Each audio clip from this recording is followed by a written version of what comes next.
السلام علیکم۔ امید ہے آپ سب خیریت سے ہوں گے۔ اور آج تقریباً 3 دن کی وقفے کے بعد پھر سے ڈیلیوری شروع کر رہے ہیں۔ اور آج قلعہ سیف اللہ سے تعلق رکھنے والا ایک کسٹمر ہے، محمد نواز اس کا نام ہے، اور اس کا ایک اور دوست ہے ڈاکٹر سلیم صاحب۔ ان کے لیے دو کسٹمرز کے لیے پارسل بھیج رہے ہیں، اور یہ تقریباً 8 پارسلز ہیں، اور اس میں مختلف ویرائٹیز کے پودے ہیں۔ سب سے پہلے میں آپ کو پنک میسور ریسبیری کا تعارف کراؤں۔ اس میں ریڈ ریسبیری اور پنک میسور ریسبیری کی پلانٹس ہیں۔ اس کے علاوہ یہ ایوا ویرائٹی ہے اٹالین بلیک بیری کی، یہ بھی 4-5 یعنی ہر بیری سے 4-5 ویرائٹیز ہیں جی۔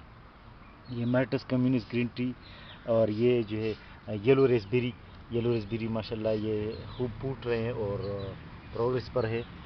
اس کے علاوہ یہ بربیری سلیسیم جو ایک میڈیسنل پلانٹ بھی ہے، اس میں تو کانٹے زیادہ ہوتے ہیں، بلو بیری ٹائپ بربیری سلیسیم پلانٹ ہے، یہ بھی بیچ رہے ہیں۔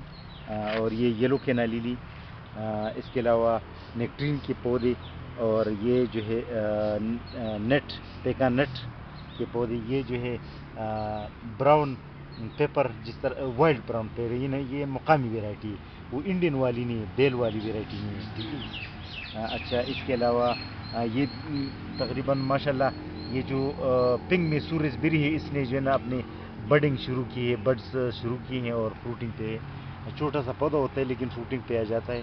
یہ یلو ریسبیری کا پلانٹ، یلو ریسبیری آپ دیکھ سکتے ہیں اس کی پتوں کو، اس میں ایک بہت پیارا سا جو ہے نا ایک بالوں کی طرح اس میں کانٹے ہوتے ہیں چھوٹے چھوٹے سے، اور بہت خوبصورت لگتا ہے۔ اور یہ کچھ پھولوں کے پودے ان کے لیے۔ اچھا، اس میں یہ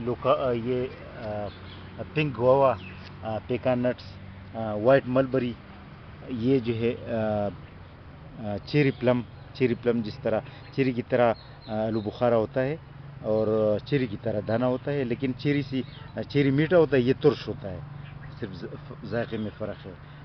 سلور بیری اور آڑو کے پودے، یہ چیری پلم، اور یہ جو ہے بلیک گواوا کے پودے، یعنی کالا امرود، بلیک تائی امرود کے پودے۔ ایوکاڈو آپ دیکھ سکتے ہیں جی، ایوکاڈو کے ماشاءاللہ گرین پودے ہیں۔ اور یہ سٹیویا کے پودے ان کے لیے روانہ کر رہے ہیں۔ تو آج فوکس کرنی تھی بلیک تائی گوا، یعنی تائی کالا امرود کے بارے میں آپ کو بتانا ہے کہ اس کے پلانٹس بھی ہمارے پاس ہے اور اچھی ہائٹ پر ہے۔ یہ تقریباً 4-5 فیٹ کے پودے ہیں۔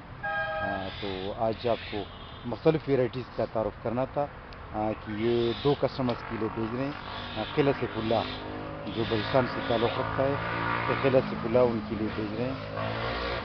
اور یہ بعض کسٹمرز کہتے ہیں کہ یہ پلانٹ لگانے کا ٹائم نہیں ہے، گرمی کا موسم ہے۔ نہیں، گرمی کا موسم تو فصلوں کے لیے بڑھوتری کا موسم ہوتا ہے، اور جو ہے نا بہترین موسم ہوتا ہے، اس میں سارے پھل پک جاتے ہیں، اور پروڈکٹیو سیزن ہے گرمی کا۔ بس پودوں کی نگہداشت ہونی چاہیے، پودوں کو ٹائم پر پانی ملے، سوال نہیں پیدا ہوتا کہ وہ سوکھ جائے۔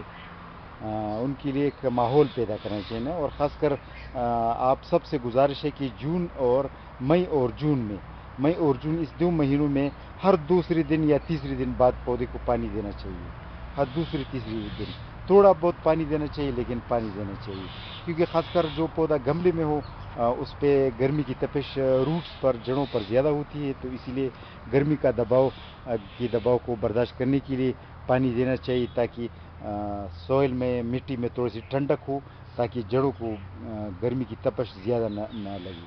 تو اسی وجہ سے ورنہ پودے کو پھر بھی پودوں کو پانی کی ضرورت نہیں ہوتی، بس یہ تپش کو دور کرنے کے لیے ہر دوسری تیسری دن پانی دینی چاہیے، تاکہ تپش بھی دور رہے اور پودے کی ضرورت بھی جو پانی کے لیے ہے وہ بھی پورا ہو۔ آج کے لیے اتنا کافی۔ اللہ حافظ۔